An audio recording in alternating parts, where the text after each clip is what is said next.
Peace and love, family. Welcome to another Read Book Club discussion. Tonight we are discussing Chapter 7 of The Color of Law by Ricard Rothstein. Chapter 7, which deals with the IRS support and compliant regulators. All right. And so I am your host, Dr. Ma'at, and I have with me my big brother T. Big brother T, go ahead and introduce yourself to the listening audience. Family, how you doing? This is Brother T. Once again, I'm joining for another discussion of Ricard Rothstein book. Definitely enjoying these discussions, Dr. Ma'at. I'm definitely enjoying the interaction between us and also the chat. The chat is definitely lighting some fire. I did go back and see your discussion last week. I definitely enjoyed that.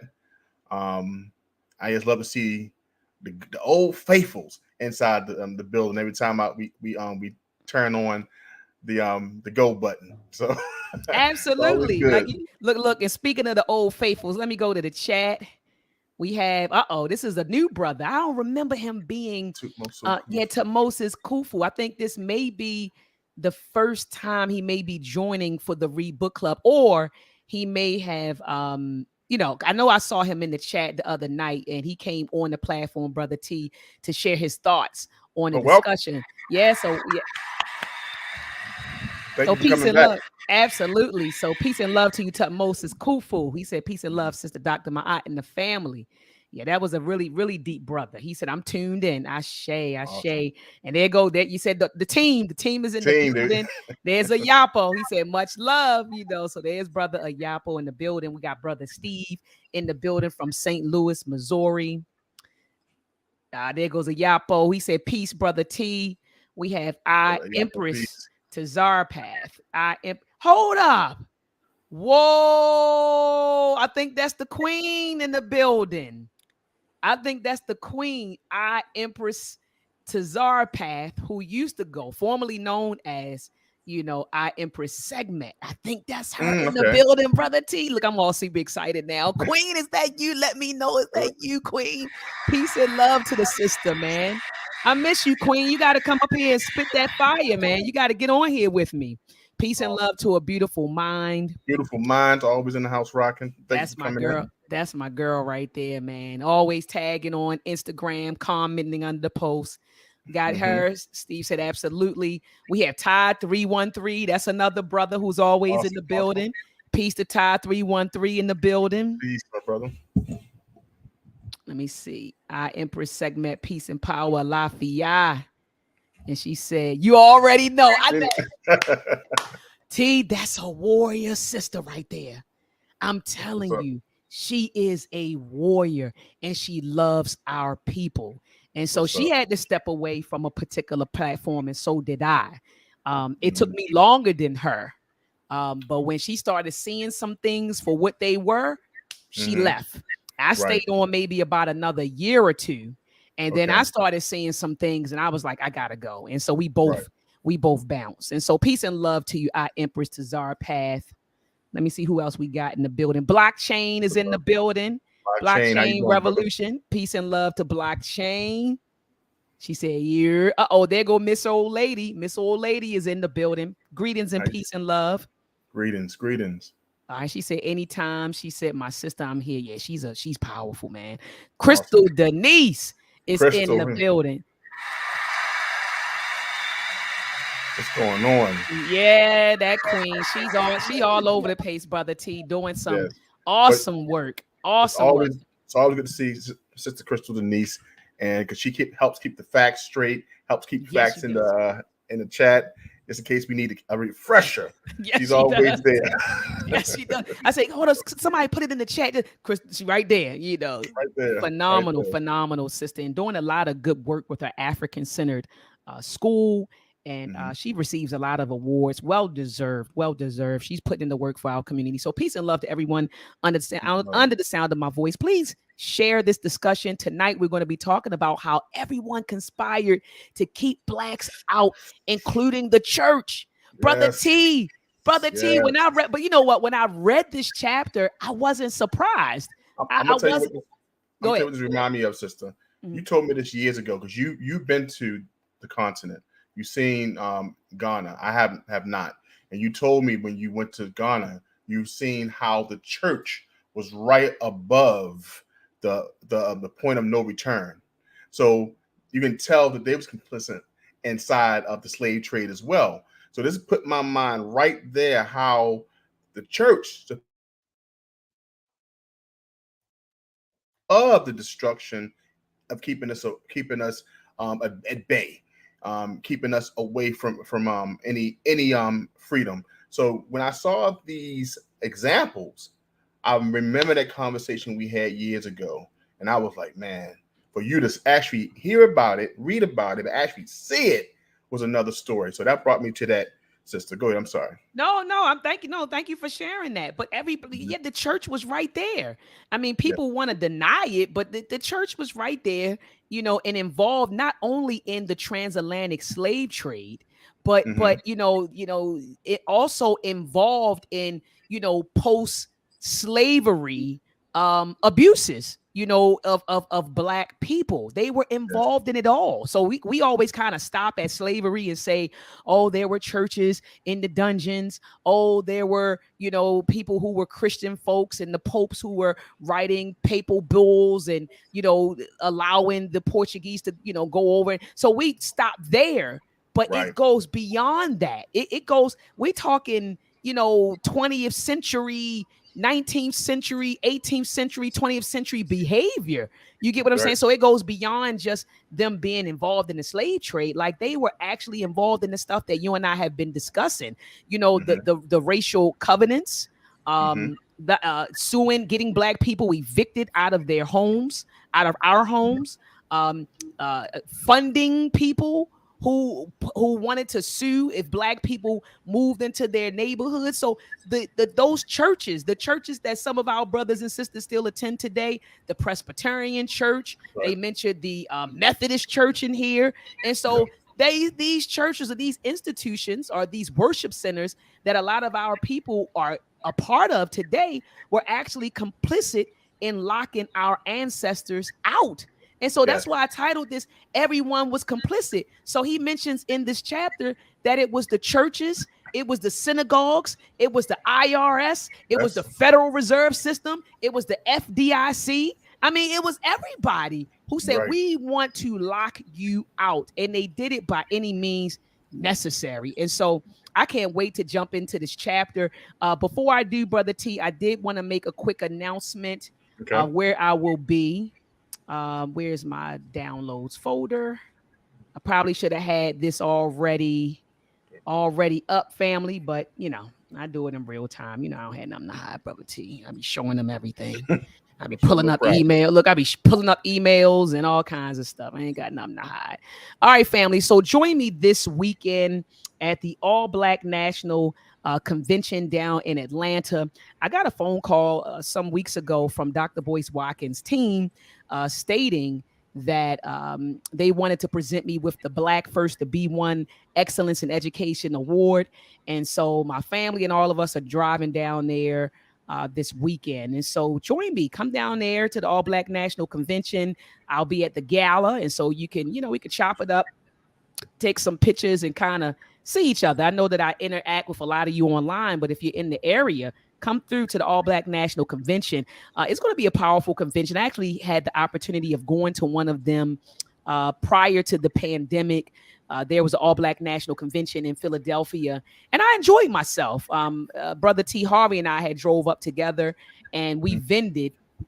And the brothers and sisters, they supported the Meltrek program. So shout out to Philly.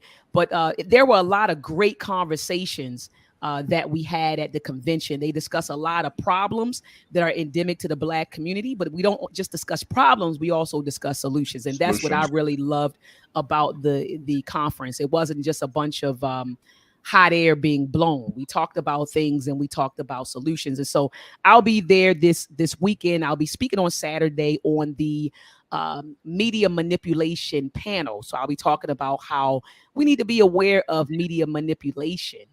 A lot of us think that our thoughts are ours, Brother T, and don't even realize that our thoughts aren't even our own half the time when you lay down and you close your eyes. Your thoughts are really implanted and from the commercials that you're watching, the TV shows you're watching, all of the propaganda that you're literally inundated Planned with. programming. Yeah. Absolutely, Brother T, even on social media. So it's not just, television and even social media. People are getting socially engineered and don't even know that this stuff is happening to them. And so we're going to be talking about that. And anyway, so family, join me there this weekend. Also, family, I'll be at the FBA rally for reparations in DC. I will be speaking alongside the people that you see on the screen. Super excited about it. Oh, I hear echo, Brother T. I'm gonna mute you out real fast. All right, super excited about speaking. I don't know how many minutes I'll get to speak, but I'm gonna go up there, Brother T, and tear it up and talk about how we're owed reparations. But my message really gonna be that yes, we're owed reparations, but in fighting for reparations, which I think we should be doing, we should also be building our own at the same time. Like I'm not saying sit around and wait for white folks to cut you a check, so we can talk about reparations and why we're owed reparations and why we should fight for reparations. But I'm going to also encourage the brothers and sisters that don't wait on it, that we should be actively building our own communities, okay, our own communities, our own infrastructure. And so I'll be talking about that. And also, brothers and sisters, join me on November the 1st, because I'm going to be unpacking this with Dr. Kaba Kamene, Brother T, because soon as this flyer dropped, I had so many brothers. It wasn't the sisters, it was the brothers who were in my inbox and commenting, Dr. Ma'at, aren't you a Pan-Africanist? You with this SFBA stuff, and you with that, and so Dr. Kaba Kamene and I are going to be talking about that. We're going to talk about that on November the 1st. You're like, oh man, these are Pan-Africanists. Professor James Small, Dr. Kaba Kamene, Dr. Ma'at, because I make no mistake about it, Brother T. I've always said that I identify as an African in America, and I subscribe to Black nationalism and Pan-Africanism. I think I was very clear on that. But you have all of these arguments regarding identity in our community, which is clearly a sign of our trauma and being disconnected, from our historical and cultural roots. And so we don't know. Black folks have an identity crisis. We FBA, we're African American, we're Moors, we're Hebrew Israelites, we're all kinds of, we identify, we to just different stuff. At the end of the day, my position is this, Brother T. As long as we descended from the same group of people and we're fighting the same enemy, I don't care what you call yourself. I don't care. We descended from the same lineage, right? We share the same history. Hell, we share the same struggle. So I don't care what you call yourself. Let's get together and let's bang on this beast. And that's where I'm at, Brother T. Let's get together and let's bang on this behemoth. Okay, so anyway, family, I will be there on November the 5th, okay, at 11 a.m. I'm hearing that it's going to be out at some place called Freedom Park. I'm not sure. Don't hold me to it. Check his page and his website, for location information. All right, Brother T. And so anyway, I know you like to start off with the comments that you've read on the previous discussion. And so go ahead and talk about those comments, Brother T, that you'd like to address. Me and Dr. Ma'at thought it would be a good idea to read the comments that we do all for every discussion in the live discussion, but we wanted to also go back and thank those who go into the video or the replay and leave a discussion as well. So this is what we're going to do. I found one by Joel Armstrong, and he says, Dr. Ma'at, another excellent show that's full of gems. I grew up at the end of Windsor Mills Road in Gwen Falls in the 1970s and 80s, so I watched the chain in Woodlawn take place as well. Keep educating the family on these governmental policies that had been put in place to block us out of economics of America. This will heal our minds and cause us to get on code with each other and reject the bag of lies that haven't advanced because we were lazy. We are all we got, and we are all we need. So I wanted to kind of focus on that one because it was kind of a sum of what you just mentioned when it comes down to solutions. Once we understand the issues, now it's time to put the work in to try to fix them. So the number one complaint is, Dr. Ma'at, you bring these books to the forefront, you discuss them. Okay, these are the things that happened in yesteryear. What can we do today? And one thing to focus on this book is to say these policies still exist. And before we go into any encounter, um, economics, political, in any building, we have to comb through what we have in front of us to make sure that's not restrictive. So if this book club doesn't do anything other than to help you acknowledge what went on, I want us to understand that things are still going on and we still have to do some work. And now that we're aware of how they played this and kept this out, make sure when we go forward that no longer happens. And that's the one step that we can do in finding a solution. So that's why I wanted to pull that comment out, because it kind of mirrored what Dr. Ma'at mentions and what she strives to do with her platform. Talk about the issues, now come up with solutions. We all have the ability to help give answers. Absolutely. And I couldn't agree with you more, Brother T. And so thank you for, reading that comment and, addressing it. And like I said, I couldn't agree with you more. So Brother T, go ahead and start it off. I always pass it to you to start it off. So go ahead and start it off for us. Appreciate that. This chapter, family, is called IRS Support and Compliant Regulators. Pretty eye-opening this chapter to discuss. As Dr. Ma'at mentioned earlier, everybody was involved, and everyone had to be involved for it to work. So on chapter 7, it started off that I wanted to pull out was that about the IRS. It says one was the willingness of the Internal Revenue Service, the IRS, to grant tax exempt status to churches, hospitals, universities, neighborhood associations, and other groups that promoted residential segregation. So Richard Rothstein goes on to state, the color of law does not argue that merely because government regulates the private business, the firm's activities become state action, and if discriminatory, constitute de jure segregation. We hear that word again. Yep. Such a claim would eliminate the distinction between the public and private spheres and the amicable to be free democratic society. Now, the beautiful thing about this first page is that when we think about the IRS, if we remember from previous chapters, there were whole neighborhood developments put up who used federal funding. Teach T. 100% federal funding that made sure that blacks were not allowed to live there or nowhere near it.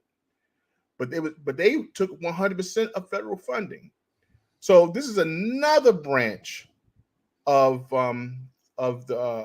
what America did in the past.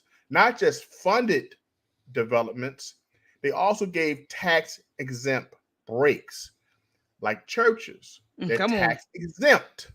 So even though developments blatantly said no blacks to live in our facility, to even live near our facility, they still was allowed, along with the racial covenants, to benefit from the government. So once again, Richard Rothstein pointed out that how it was government that helped segregation, because they couldn't do it alone. You have to think about this. Churches need members to run in order to operate. So you have those with that frame of mind. As we'll learn later on this chapter, you had pastors, clergymen who stated we need to keep our neighborhoods clean or away, keep African Americans away because we have to protect our girls, our daughters, Oh, our I women. saw that. Oh, I saw that. This is a great point. So now you have not just the church, you have the members with this innate bias and this prejudice, stating that we're doing this to protect our women. So this was their excuses. Yet they still receive funding to operate. And not just the funding to operate, they also receive the tax exempt. So even though the judgment of the clergymen, the feelings of the members, they still were funded by the government. So thus, the government was complicit inside keeping the church in the universities, in the hospitals, forcing them to do. So it was forcing them. They were like, hey, even though you're doing this, we're not going to punish you by taking away your funding or you being tax exempt. So it just shows you that it didn't matter what the federal law said. It didn't matter what the 13th, 14th, or the 15th Amendment said. If the governing bodies are not punishing the ones who are doing the damage to our communities or keeping us out, they're part of the problem. That's right. They're part of the problem. That's Dr. right. Mott? Brother T, you just summarized the whole chapter. I was sitting here listening to you. I said, Brother T is going. Then he summarized. Brother T, give me the. You got to give that to yourself. You got to give that to yourself, Brother T.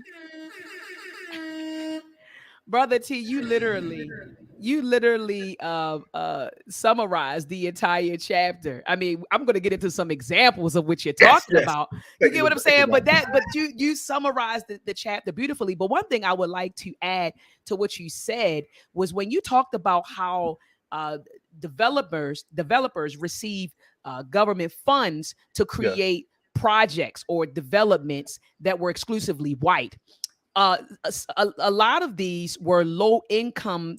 A lot of these were like low income rentals for white people, low income or subsidized housing for white folks. And it's funny how they make us the face of low income housing. But then when I'm reading this book, I find out that whites were in projects first, right? And that the federal government gave them loans so that they could move out to the suburbs, and then they kept us in those projects. So the ones that they created for us, in addition to moving us into the vacant projects that the white people abandoned because they moved out to the suburbs. That's one.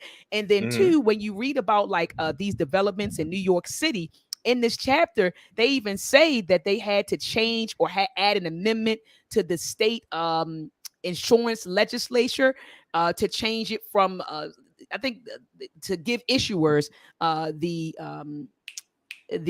or permission to not only get the development, but to make it like low income people. But it was really for whites, and so they make us the face of low income housing, when in actuality, they've always been given handouts, from the government, whether it's, well, let's, subsidize housing in the suburbs. So I'll give you some money so you can move out to the suburbs, or I'm going to create this development for, this development with low income apartments for all whites. And so they make us the daggone face of this stuff, when in actuality, it's been them all along. And so that's why it's important, Brother T, that we understand our history. Professor James Smalls always says, learn history. History erases the mystery, right? History erases the mystery. And so it's important that we know history. So we'll know, because if someone sees an image of us, they say, oh, that's not true, because now we know our history. That's not true. That wasn't us. You're actually the original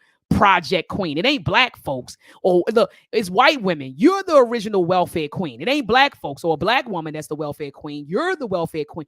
But if you don't know your history, you'll be sitting there thinking, daggone, black women, really on welfare? Is it us? You start questioning yourself. And so it's important to know your history. And also, Brother T, it's important to know your history so you won't continue to get played. See, if black folks knew the history, we wouldn't have got in 2008 with those subprime loans that everybody was getting when I'm gonna refinance my home. They charge, and they said most of those when people would. I remember even in my own family, I know my mom was watching and my auntie and I remember in my own family, brother T, my own grandmother was refinancing. A lot of black folks was refinancing during those early 2000s and getting subprime mortgages Did you and see how end they up. was targeting Come on, they were the targeting us. elderly? They was targeting our elders because they knew that they were more likely to do the loan. Come They on. had agents who targeted black churches because they knew that they could talk to the congregation to get them to go along with these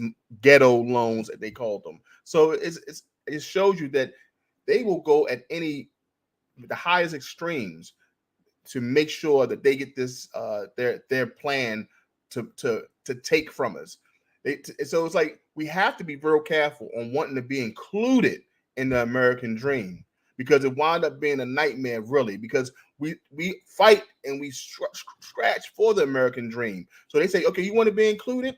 We're gonna add it at 6% interest, and we're gonna put you at high interest and a high closing costs. And not just along with that, we're going to make sure when we lock you in that your adjustable rates. So by about a year 5 or 6, we're going to snatch that house away from you. So guess what? Now your American dream is over. So it showed in this, even in this chapter. In this chapter, exactly how they got our members, our community in these houses. And what happened? The houses, the mortgages are so daggone high. You Couldn't pay it.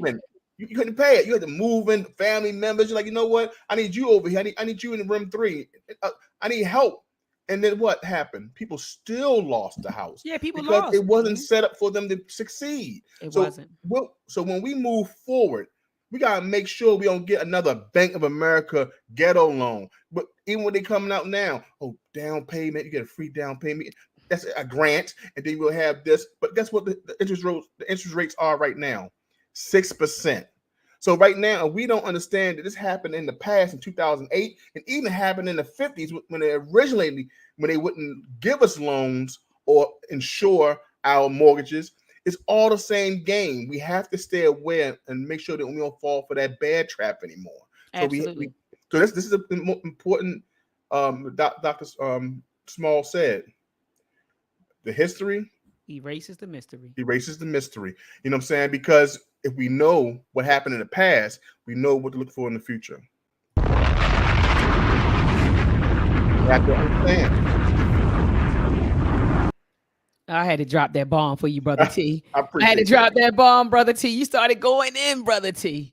They said, look at this. Somebody said, brother T, Mind Elevation TV said, brother T spitting. Brother T, you in there like boop, boop, boop, boop. You was going there, but everything you said is facts. Literally spitting. Everything was facts, man. Everything was facts, brother T. And Danielle said, man, come on, y'all. Hit the like button. Fire is being spit. Come on, y'all. Hit the like button. Share this discussion. We're talking about how everybody conspired to keep black people out, including the church. Everybody. Tell them like it. Tell them like it, bro. Tell them like the discussion. All right, family. So let's get into some examples because you heard us talk about it. But let's get into some examples of people locking us out. Let's give some receipts. All right. So it says right here at the bottom of page 101, because so they talk about the color of law, and brother T broke that down. It says, because of the legacy, slavery's legacy, the Constitution gives African Americans a special degree of protection. Remember Dr. Amos Wilson T in his book, The Falsification of African Consciousness, he said that laws are only as good as the people who will enforce them. So there are a lot of laws on the books, but if people aren't enforcing them, they mean nothing, right? And so he's saying that the Constitution gives African Americans a special degree of freedom, a special degree of protection. The 3 constitutional amendments, the 13th, 14th, and 15th Amendment, adopted after the Civil War, were specifically intended to ensure that African Americans had equal status. And a lot of these black immigrants, brother T, they come over here and they benefit from the stuff that our ancestors fought for. But anyway, All right. It says equal status. When government regulation is so intrusive that it blesses systematic racial exclusion, regulators violate their constitutional responsibilities and contribute to de jure segregation. All right. So this is segregation that's caused by the government. So they first go into, or Richard Rothstein first goes into or talks about the IRS, right?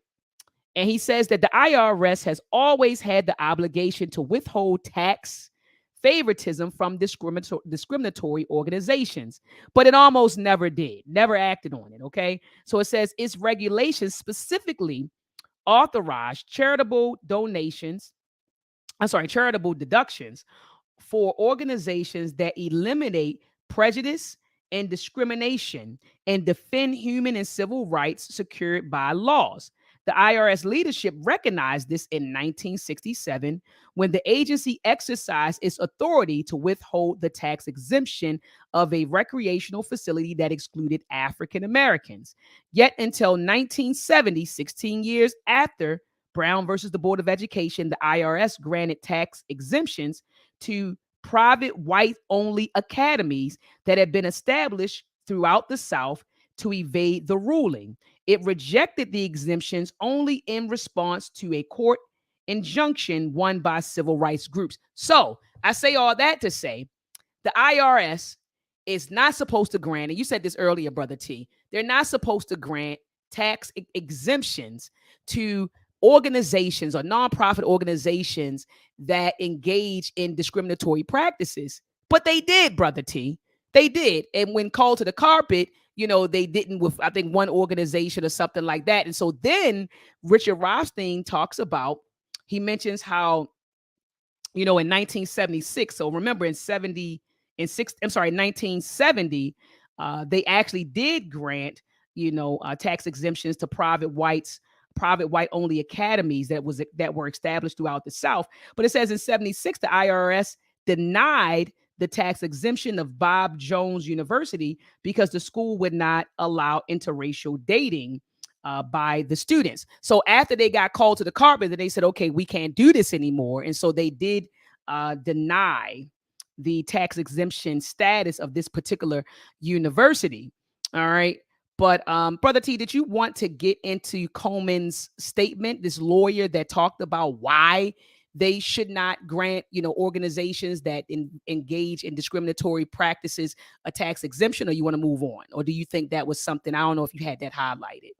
I didn't have that highlighted, but we can move on because it's it was talking about the Fifth Amendment, if I'm not mistaken. He was saying that it's not only just the 13th, 14th, and 15th Amendment that's being violated when the IRS and other regulatory agencies, allow or turn a blind eye to discriminatory practices that are happening, with these organizations that they're giving tax exemptions to. But he said it's also, he mentioned the Fifth Amendment, right? He says that, he says Coleman, who was a lawyer, he said, indeed, if the charitable organization provision of the IRS code were construed to permit tax exemptions for racially discriminatory schools, the provision would be unconstitutional under the Fifth Amendment, right?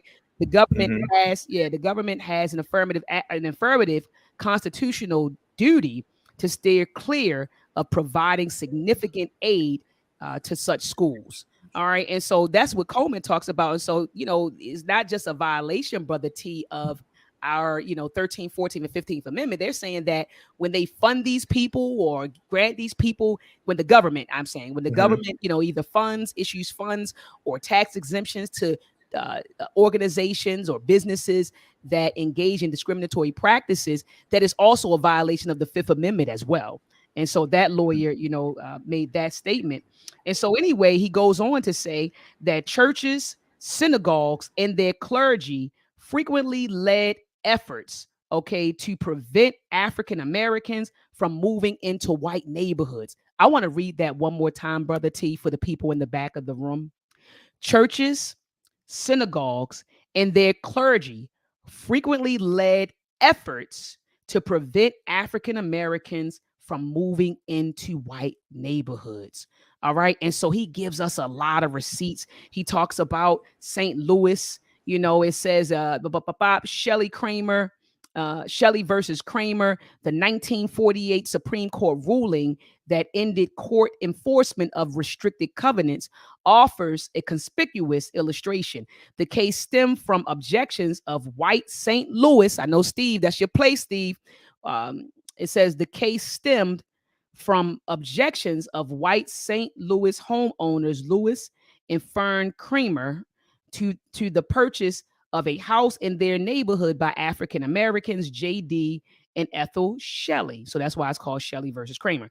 Okay, it says the area had been covered by restrictive covenants organized by white owners group, okay, the Marcus Avenue Improvement Association, which was sponsored by the Brilliante Presbyterian Church. Oh my goodness, T. Trustees of that church provided funds. So they funded these white folks, provided funds from the church treasury to finance the Kramer's lawsuit to have the African-American family evicted.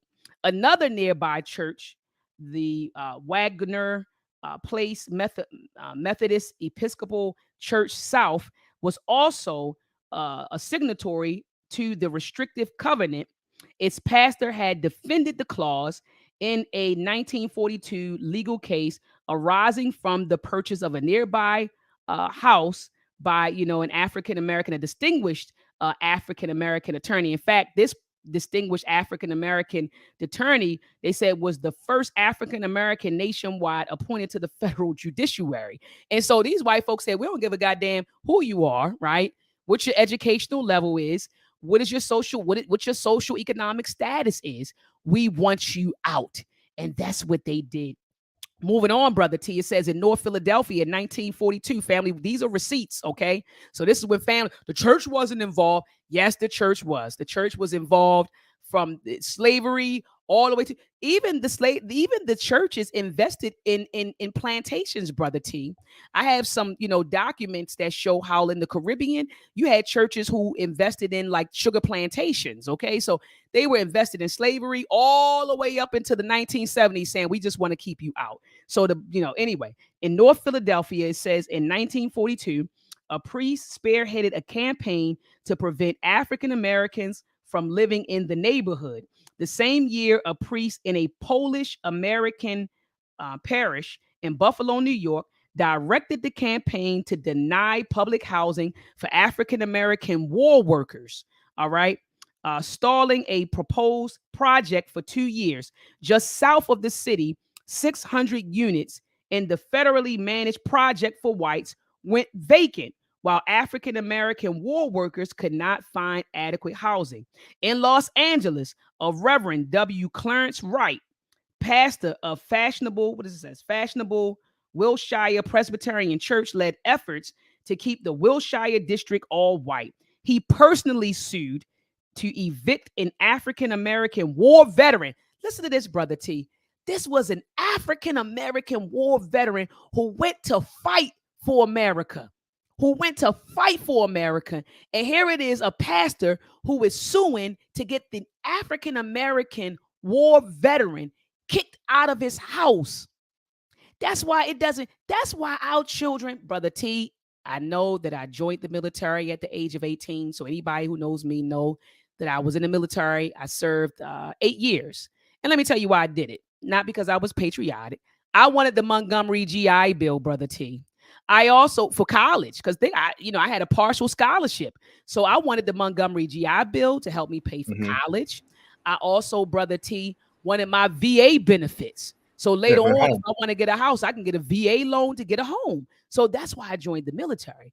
But Brother T, we should be putting our children in positions so that they don't have to go to the military, because these folks did not even respect our ancestors who fought and died in these wars, who fought and died in the American Revolution, who fought and died in the Civil War, who fought and died in World War I, World War II, the Korean War, Vietnam. They don't respect that. In fact, there are accounts of Black veterans coming home and being hung in their goddamn uniform, Brother T.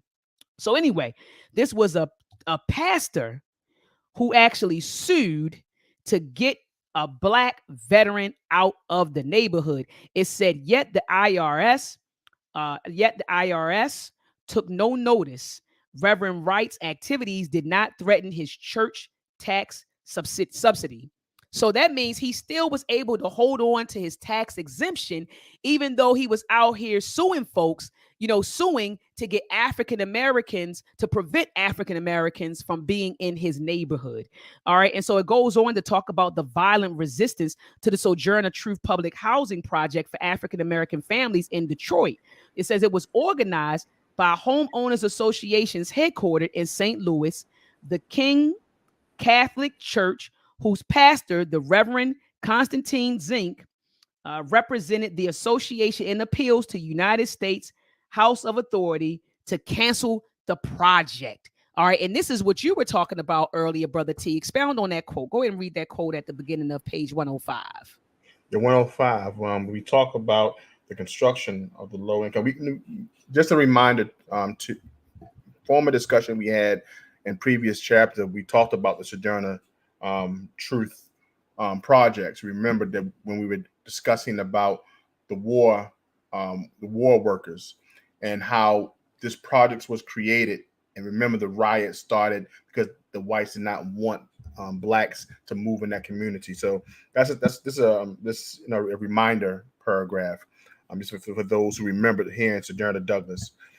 So basically, on page 105, Dr. Ma'at goes on, talks about Reverend Dizink. How you pronounce his last name? I thought that the D was silent, so I just said Zink, but it may be Dizink. Yeah, I like Baltimore. We're gonna do Reverend Zink. You know what I'm saying? He wrote by adding this quote. The quote mentioned, Reverend Zink wrote, adding this warning: it is the sentiment of all people residing within this vicinity, this neighborhood, members of this church. He says it is the sentiment of all people residing within this vicinity to object against this project in order to stop race riots in the future. So this is another thing that they wanted to focus on. They wanted to say that blacks wanted to stay in their own communities. In the most part, we do, right? We want to be amongst ourselves.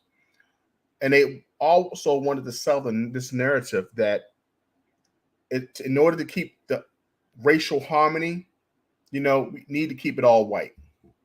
So even though they said this, one thing the whites did, members of the clergy, also members presidential of who ran Chicago University and things in that nature, right? They also put it to law. They put it in covenants. So they made sure by making it legal and by consensus that it could happen. We always talk about how we can protect our communities, right? They went as far as said that, hey, we're going to put it on paper, and we're going to make sure that everyone who comes in this vicinity of this place understands that we want to keep it this way. So they had the power, and they had people to help them to enforce it as well. So this is one thing that always amazed me about when I'm reading about these covenant agreements, how the housing community, housing association was also complicit in it, how they also was enforced when they even went to courts. The court said, well, they was in there the rights to do what they were doing at the time before they start to enforce the law. So let's go a little bit further on page 105. It says, on Chicago's South Side, it was a signature on 1928 restrictive covenant were obtained the door-to-door solicitations. They went door to door to get all the people to sign against blacks coming in. So they did everything they could do to make sure that racial covenants worked. So they went door to door. Solicitations by the priests of St. Aslan Catholic Church, the rabbi, goddamn, Come the on, rabbi, the rabbi, the congregation of Beth Jacob, and the executive director of the area's property owners association. I have a friend who asked me to help write a letter of recommendation to the housing association. I said, first, give me the community. let me see how old this community is first. And let me go see if there's any racial covenants that were ever written before I give you a recommendation, because I want to make sure to add that in to make sure that there's no restrictive matters for you to get into this place down in Florida. But anyway, I make that point. So you see how not just the Catholic Church, the rabbi was also involved. It was everybody, religious leaders that were involved in this. So it says that the rabbi, also the executive director of the area's property owners, the home association basically, Trinity Congregational Church was also party to the agreement. So in 1946, the Congregational Church of Park Manor sponsored a local improvement association efforts to cancel the African American physician home purchase in the previous all-white neighborhood. So they all combined their forces to keep this black physician from moving in. So it just shows you that it wasn't a one-person act. It wasn't a one member of the community that denounced this. They put the institutions in the community together to make sure they stopped it. So this is how powerful these racial covenants were. This is how, and guess what? Each one of these institutions were all funded by the government. And also, they were also given tax exempt status by the IRS. So in what they were doing, they were enforcing the racial covenant that they had with their community. So this was another receipt on how not just one neighbor, not but one family, but also the institutions within that community also was complicit in stopping African Americans for getting or gaining home ownership in certain communities during that time. And I'm sure if we comb through things today, we'll see the same thing. Brother T.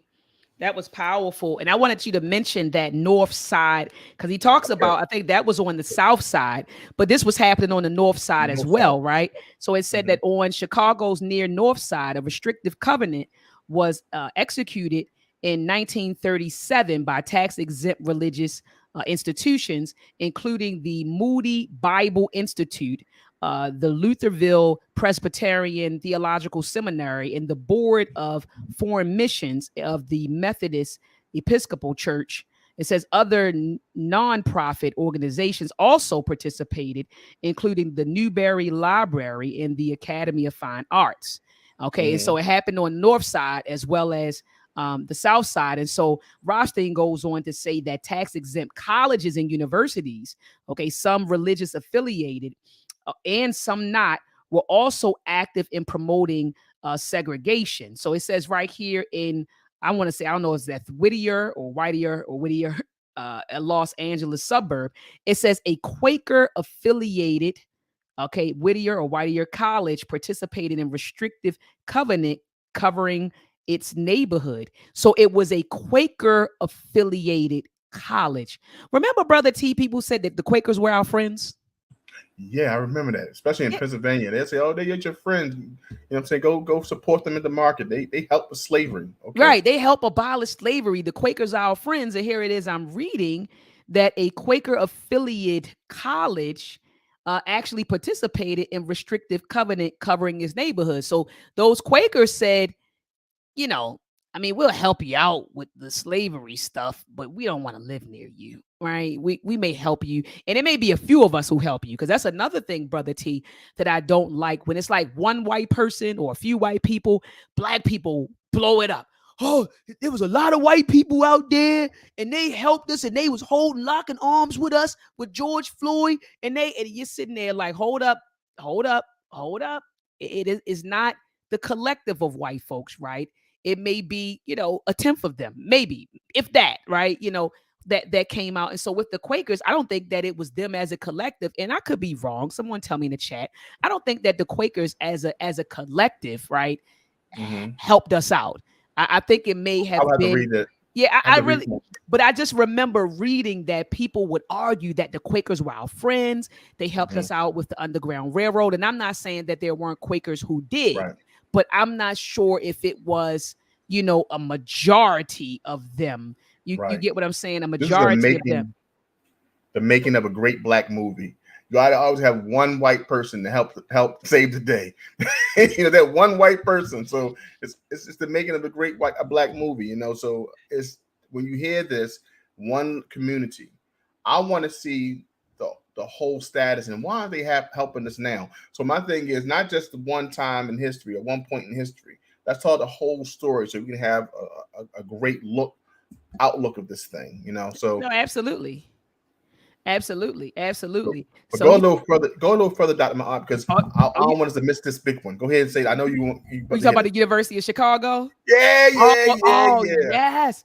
So the University of Chicago. That's why I said everybody. So what do we have? Synagogues, churches, university, government agencies, white folks, everybody was complicit in keeping black folks out. They wanted to keep their neighborhoods white by any means necessary. And so the University of Chicago organized and guided property ownerships. I'm sorry, guided property owners associations that were devoted to preventing black families from moving nearby. Let me read that sentence again, Brother T. The University of Chicago organized and guided property owners associations that were devoted to preventing black families from moving nearby. The university not only subsidized the associations, but from 1933 to 1947, spent $100,000 on legal services to defend covenants and evict African Americans who had arrived in its neighborhood. When criticized for its activities, the University of Chicago president Robert Maynard Hutchins wrote in 1937 that the university must endeavor to stabilize its neighborhood as an area in which its students and faculty will be content to live, and that therefore the university had the right to invoke and defend restrictive covenants in its surrounding area. So, Brother T, that's an example. This is an example of colleges and universities who kept black folks out of the neighborhood. So Rothstein moves on to talk about the insurance companies now. Wait a minute, Brother T, doesn't Metropolitan Life Insurance Company, aren't they still in business? Let me check. Keep on talking. Check that for me. Because he talks about how in 1938, it says when Frederick Ecker, president of the Metropolitan Life Insurance Company, wanted to build the 12,000 unit Parkchester Apartments in New York City, he could not proceed without an amendment to the state's insurance code. We talked about that earlier, permitting insurers or issuers to invest in low rent housing. Okay, it says the state legislature adopted the amendment, fully aware that it was authorizing a project from which African Americans would be excluded. Pause. So it was a amendment that would allow issuers to invest in low rent housing. So this was a 12,000 unit apartment complex in New York City that excluded African Americans. But it was low income. It was low rent. Okay, not low income, low rent housing. Okay, so then he goes on to say that after Parkchester was completed in 1942, Metropolitan Life embarked on a new project, the 9,000 unit Stuyvesant townhouse. When I saw this, I thought about Bed-Stuy. You know how Biggie Smalls them say Bed-Stuy, but there was in 1942, Metropolitan Life embarked on a new project, the 9,000 unit Stuyvesant townhousing complex on the east side of Manhattan. It says for the development, the New York City condemned and cleared 18 square city blocks and transferred the property to the insurance company. The city granted Metropolitan Life a 25-year tax abatement whose value meant that far more public than private money was invested in the project. I'm gonna close. The subsidies were granted despite Metropolitan's announcement that like Parkchester, the project would be for white people. So they gave them the land, Brother T. They cleared the land out, gave it to them, said, go ahead and build whatever you want to build, and then gave them a tax exemption, right? Or tax abatement. That's what they call it, a tax abatement. Even though they said, we're building this for white people only. So this is how you say, well, was the government and how are insurance companies complicit in promoting and creating, racial segregation because of stuff like this? All right, Brother T, that you want to jump in? Yes, just to look up the information, Dr. Ma'at, MetLife is no longer in existence. It was bought out by Bright House Life Insurance Company, and it is licensed in 49 states. So yeah, so MetLife no longer exists. It was brought out by Bright House. Okay. So we go on to page 107. If you don't see anything else, Dr. Ma'at. No, go. Please go ahead. It says that the mortgage loans were not insured by the FHA or the VA. Banks and savings, thrift institutions pursue discriminatory policies. Banks and thrifts, however, are private institutions. And I wanted to stop there for a second because Brother Shimsu made a point about the IRS. It's not a government agency; it's a private agency. So I think that I said there was a government agency. So I just wanted to let him know that thank you for that description. But it helps funds, and it helps with tax exemptions. And we have to be reminded that it helps along with the government and funding and giving tax exemptions to institutions that kept our people out. So absolutely. That was the point.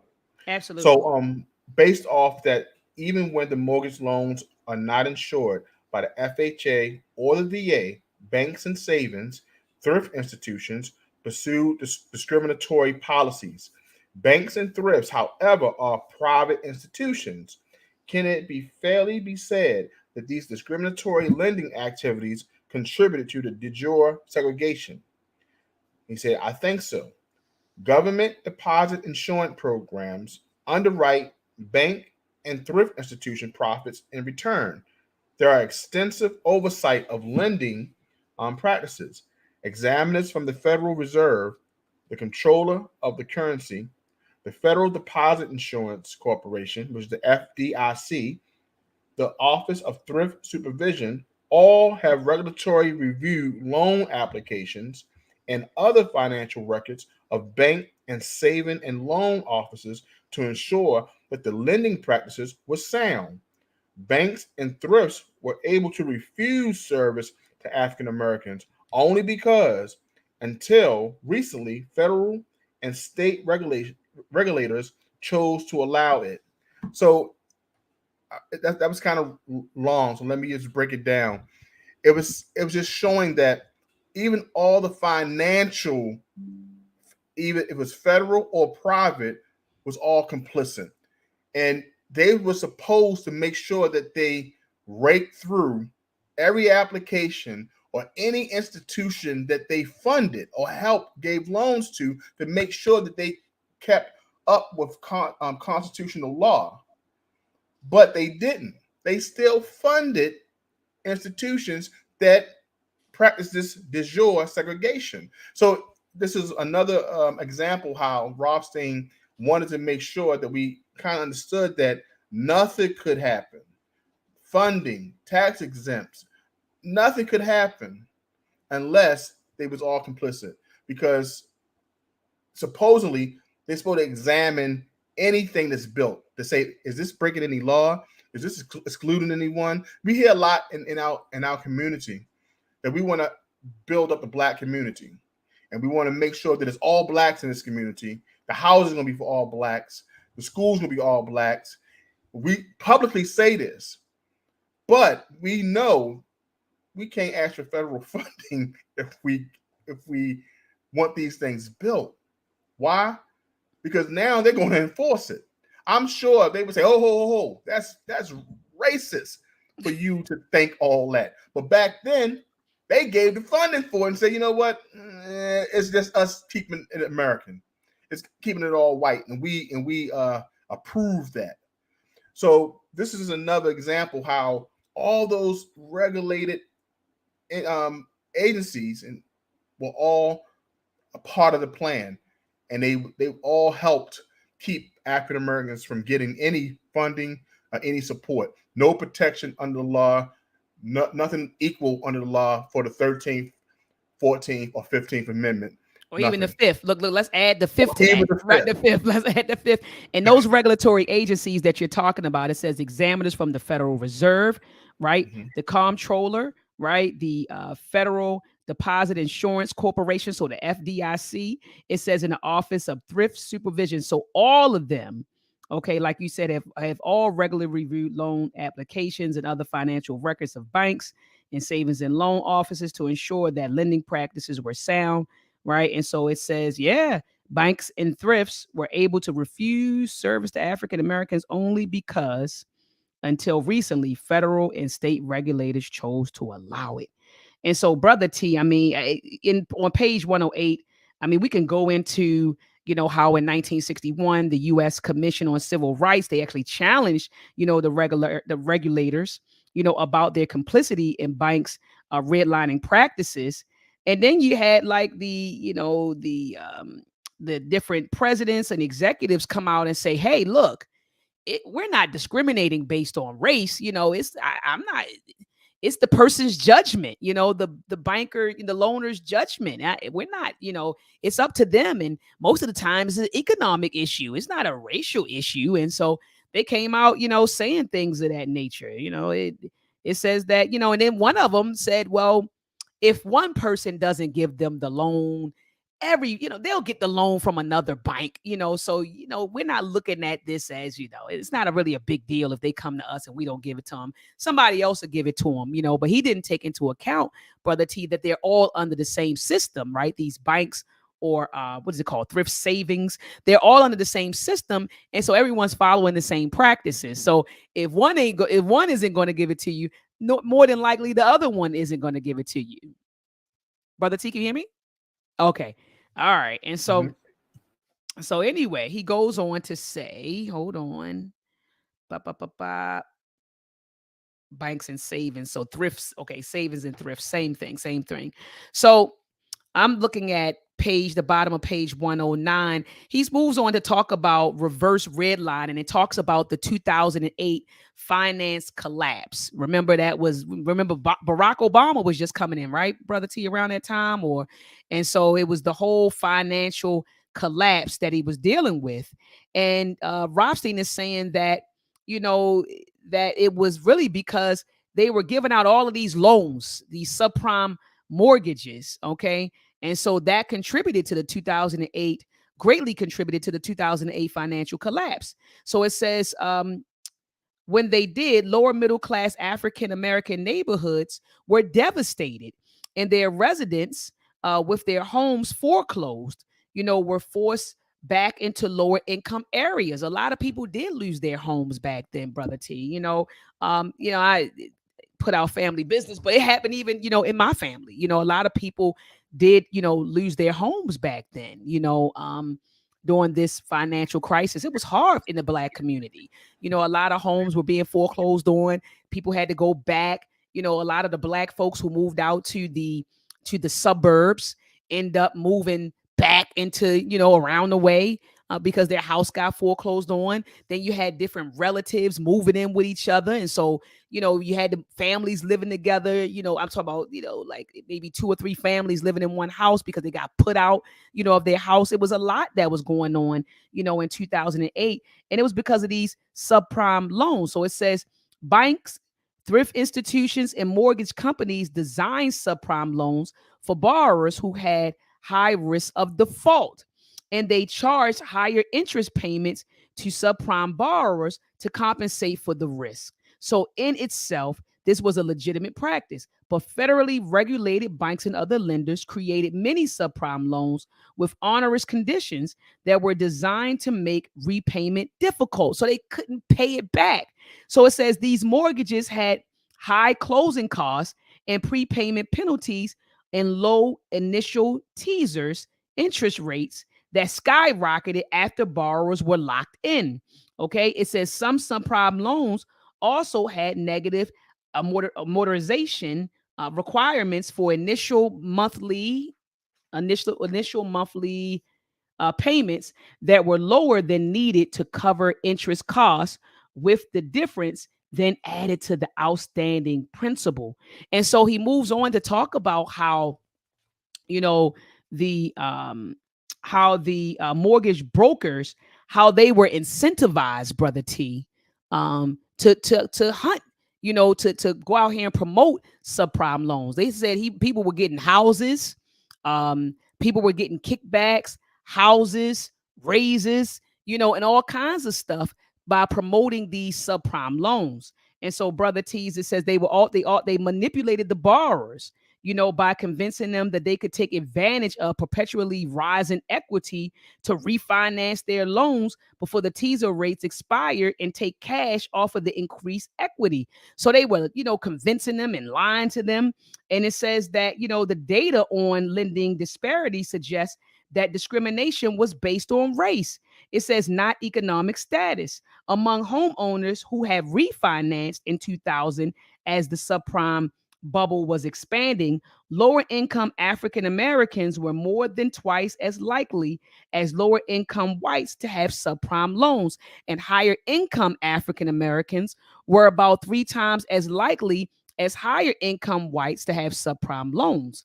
All right. And so he talks about that. Then he goes on, brother T, to say in 2000, 41% of all borrowers with subprime loans would have qualified for conventional financing with lower rates, a figure that increased to 61% by 2006. But by then, African American mortgage recipients had subprime loans at 3 times the rate of white borrowers. Higher income African Americans had subprime mortgages at 4 times the rate of higher income whites. All right. And so it says, even though its own survey in 2005 revealed a similar racial discrepancy, the Federal Reserve did not take action. By failing to curb discrimination in its own data disclosed, the Federal Reserve violated African Americans' legal and constitutional rights. And so this was, brother T, they created these loans, high interest rates. They already knew what they were doing. They knew, brother T, that we wouldn't be able to pay. They knew when they sat us, they knew, brother T, those brokers knew when they sat down across the table from us, they already knew the situation they were putting us in. That's sick, brother T. They already knew that they were taking advantage of this black family, just wanting to get, like you said, the American dream, just wanting to get a piece of the pie and hungry for it. And so they already knew when they were sitting across at the table, brother T, got them. I'm going to make sure that the payments are high, the interest rates are high. And they already knew you wouldn't be able to pay back those loans. They already knew. And they said, hey, you default on it, and I'm going to get your daggone house anyway. And then I'm going to go back and then I'm going to resell the house after you lose it.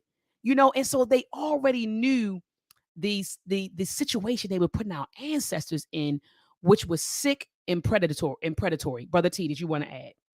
It's just like you summed it up, Dr. Ma'at, perfectly. And just the matter of how they did it. They knew they had to get some soldiers, and they made sure that, like Wells Fargo, we know what happened. Oh, I can't wait to get the Wells Fargo in the next page. So, I said Wells Fargo always in something, brother T. We're going to get to Fargo. That. It just shows you how these banks prey on us. Not prey, PRA, PREY. We want to make sure it's right, because they sent out agents to make sure they went to certain churches and in our communities to make sure they talk to the pastor. Now, pastor, I need you to talk to your congregation about taking these loans, how we here to help. We're here to help them to get into houses. They want to get into these homes. They want to refinance. They want to take out the equity. They was making people turn the house upside down, taking out these predatory loans that once they got locked in, it was raising. And they knew what they called these loans. They called them what? ghetto loans. It Mm. was geared towards blacks, and there's another way to keep us back. So I know you got some fire to mention in that. Oh yeah, absolutely. I'm up here. Look, I'm up here highlighting what I just read. Okay. Says in 2010, oh, the Justice Department agreed, and so I'm trying to think what did I want to say because I had some stuff highlighted. Oh, this is what I wanted to add. Okay, so I'm at the page, and we almost finished, family. We only had two more pages. All right, and so I wanted to add, Brother T, that a justice in 2010, let me go back. All right. It says in 2010, the Justice Department agreed that the more segregated a community of color is, the more likely it is, that the homeowners will face foreclosure because the lenders who peddled the most toxic loans targeted those communities, as you just said. And so he goes on to say that I'm trying to look who said it. I'm looking for the quote. Settling a lawsuit against a countrywide mortgage company, Secretary of Housing and Urban Development, Sean Donovan. That's who I was looking for. He remarked that because Countrywide's and the other lenders' practices, because of their practices, he says this was powerful, Brother T. He said, from Jamaica, Queens, New York to Oakland, California, he said strong middle class African American neighborhoods saw nearly 2 decades of gains reversed in a matter of not years, but months. Let Months. me get this hair out of my face. But months, Months. Brother T. So we lost 20 years of gain in months when we got caught up with the subprime loans. I don't think we realize how much we've lost.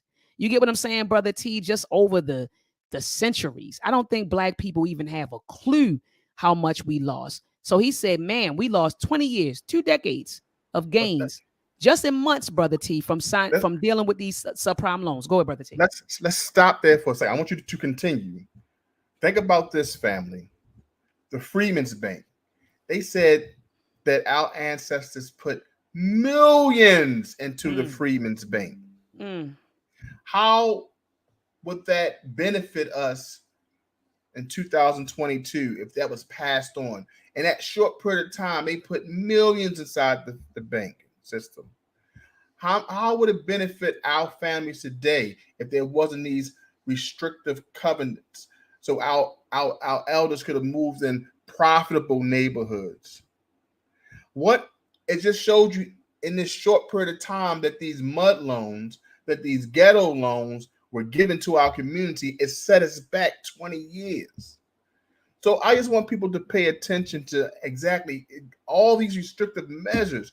We would have, it wouldn't have been no generational gap that had to be fixed. We would have been where we needed to be. mm-hmm.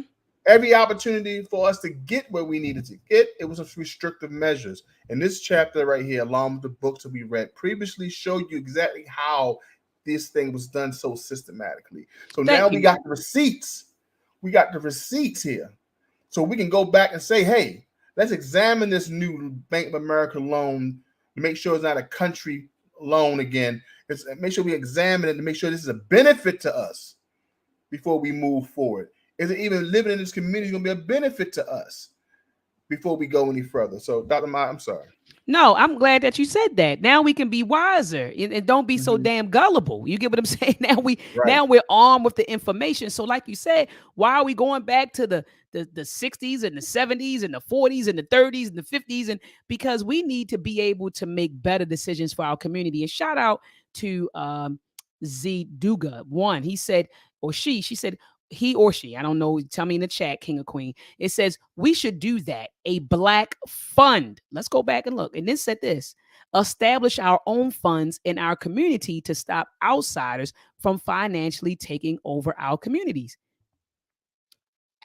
I mean, Brother T, so then we Intuition. won't, so then we don't, that susu that Dr. Amos Wilson talks about, or the Asians use a tone tine or tone teen where they finance their projects. So they're not always running to banks and saying, give me a loan. They fund a lot of their projects within their, community.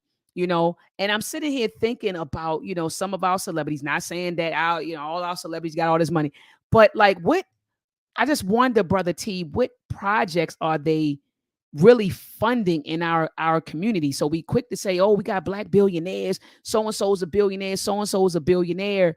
But I guess what I would say, what transformative projects, is so and so funding that is advancing, our people, that's advancing, our communities. I mean, Brother T, I agree that this is a very good idea, but Mm-hmm. where the funding's coming from if you got 48% of black people living in poverty? I mean, you Well, understand what I'm saying? Like, so it's a great idea, but like I said, you have literally 48% of black people live at or below the poverty line. So mm-hmm. what funds would we be working with? I mean, we would have to look That's to those. reality. Yeah, we would have to That's look to those who have the money. And right. what is that, like the top, what, 5% of us, maybe 10% of Look, us? we have to look at the stats. And Dr. Mott, you bring a good point. When the average American family, the median family, don't even have $500 for an emergency. So you got that. We have to ask ourselves where this money is going to come from. But we got to be reminded that Chicago University gave $100,000 to the legal team for the legal services. So their institutions help them keep it on. So we have to call on not just individuals, families, out those who have these institutions or the power to fund these programs for us to get things done. We saw in 1947, Chicago University said, you know what, we want to make sure that we keep the racial harmony going on in our communities in this school. So let's give us $100,000. Now let's think about that. Let's think about that.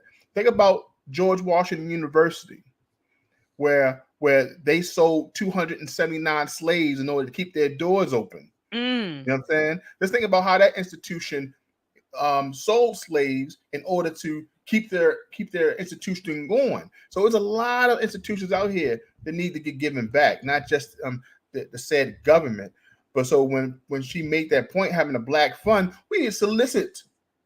They solicited door to door to make sure they got these funds. We need to solicit these institutions in order to get the funding that they was also complicit in keeping us back. So not just the government, not just from our income, because we're always told to take care of problems and issues with the money we just make. But 9 times out of 10, we work for the system. You understand? So we have to garner that money from what's around us. So our institutions must help fund as well. No, absolutely. I mean, I absolutely, Brother T. I couldn't agree with you more. But I want to move into Wells Fargo. I know there's some brothers and sisters in the chat, Brother T, who bank with Wells Fargo and Bank of America. The What's in your same bank. pocket? You get what I'm saying? I got Harbor Bank in my pocket, Harbor Brother Bank. I know T. you Harbor Bank. I got Harbor Bank in my pocket.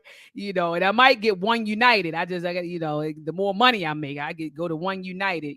But these black banks. But it is rumors, Brother T, and I got to look into it. My cousin's mother said that Harbor Bank, even though they say that they are a black owned bank, her mom was saying that that's just the face of it, that is really white folks that run it. And so I wanted to, just like the Freedmen's Bank, remember, it was like the black bank, but then was a bunch of white folks who were running the bank. And so anyway, I got to do my little homework on that and find out who is really behind the Harbor Bank of Maryland. Go ahead, Brother T. Think about the color of money. It shows you exactly how those banks, they get to a certain funding, but yet it still funnels inside the major white institutions. So even though they showed that black banks didn't have the funding to do anything in the mainstream. So we may have to look that we may have a partnership that they may be a front. That's something to examine. We can't speak ahead, but that's something to remember that what Banadarian was saying in The Color of Money. No, absolutely. Absolutely. And so I love it. I love it. I love it. James Wilson, that's a warrior in the chat. He said discussions like these show why black children need African-centered wartime education. Oh, Oh, I love it. James Wilson said, he didn't just say African centered education. You know, we talk about African centered education. He said African wartime education, Ashe. And so, anyway, going into this, because a lot of us, we bank with Wells Fargo, we bank with Bank of America, the same people who sit in Wells Fargo always in something, Brother T. Remember, they wouldn't give black folks money. They wouldn't free finance the homes of black folks. They did so much credit stuff because you sent me a lot of links because they were in the news a lot for discriminatory practices. But now we see that they didn't just start this stuff. They've always did business like this. And so at the bottom of page 112, and family, we only got a page left. At the bottom of page 112, it says that several cities sued banks because of the enormous devastation that the foreclosure crisis imposed on African Americans. A case that the city of Memphis brought against Wells Fargo was supported by affidavits, and this is what you were talking about earlier, of bank employers stating that they referred to the subprime loans as ghetto loans. Bank supervisors instructed their marketing staffs, and this is what you were talking about, Brother T, to target solicitation to heavily African American zip codes because residents there weren't savvy enough to know that they were being exploited. And then it says cell groups sought out elderly African Americans, believing that they were particularly susceptible to pressure to take out high cost loans. Then I say, here goes Baltimore, Brother T. We never fail. It says a similar suit, okay, by the city of Baltimore. Okay, that was cool. Okay, so that was a good thing. That city of Baltimore presented evidence that Wells Fargo established a unit staff exclusively by African Americans whom supervisors instructed them to visit black churches. You talked about this earlier. Visit black churches to market subprime loans. The bank had no similar practice of marketing such loans through white institutions. They go on to say in 2008, he goes on to say in 2008, the city of Cleveland sued a large group of subprime lenders, including Citicorp, the Bank of America, and Wells Fargo, and others. The lawsuit alleged that the institution should not have marketed any subprime loans in Cleveland's depressed black neighborhoods because the lenders knew that high poverty and unemployment rates and the flat property values in those communities would preclude borrowers from capturing sufficient appreciation to afford the higher adjustable rates they face once the initial low teaser rates expired. All right. And so he concludes this, Brother T. He says, by failing to ensure that banks fulfilled the public purposes for which they were chartered, all right, regulators shared responsibilities for reverse redlining of African American communities. When federal and state regulatory agencies chartered banks and thrift institutions whose unhidden policy was racial discrimination, these agencies themselves defaulted on their constitutional obligations, Brother T. Woo! So everybody conspired to keep black folks out. The church, synagogues, colleges and universities. Who else, Brother T? I feel like I'm missing somebody. The IRS. Everybody. Look, the IRS. The IRS, the FDIC. Everybody, Brother T. And so, anyway, family, I mean, next week we won't be live because I'll be, Brother T, I'll be down in North Carolina at the All Black National Convention. So we won't be live unless you want to go live. If you want to handle it, Brother T, I throw you the credentials and you can go in just he said, I don't know about that. I'm a co-host.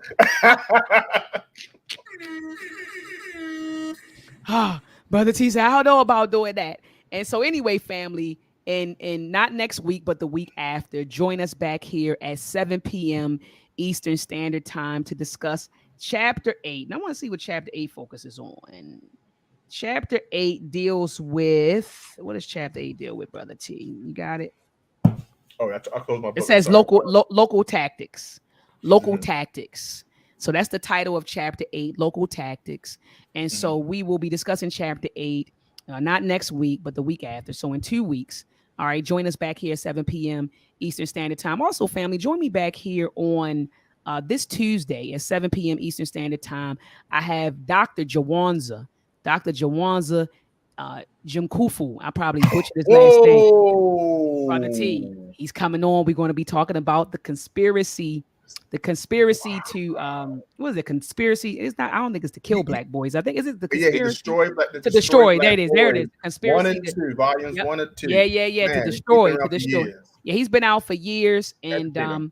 yes, he is an educator. He talks about how we should be educating our children, particularly our black boys.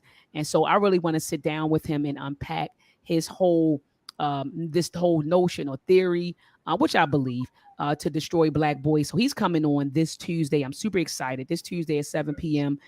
Eastern Standard Time, he'll be on to talk to me. And then on November the 1st, I have Dr. Kaba Kamene. He's going to come on to talk about the FBA identity and the rally that's coming up on November the 8th. I got Baba Ashwell Kwesi coming up to talk about the African origins of biblical stories. So I got some great discussions, coming up within the next couple of weeks, family. So make sure that you subscribe to the channel.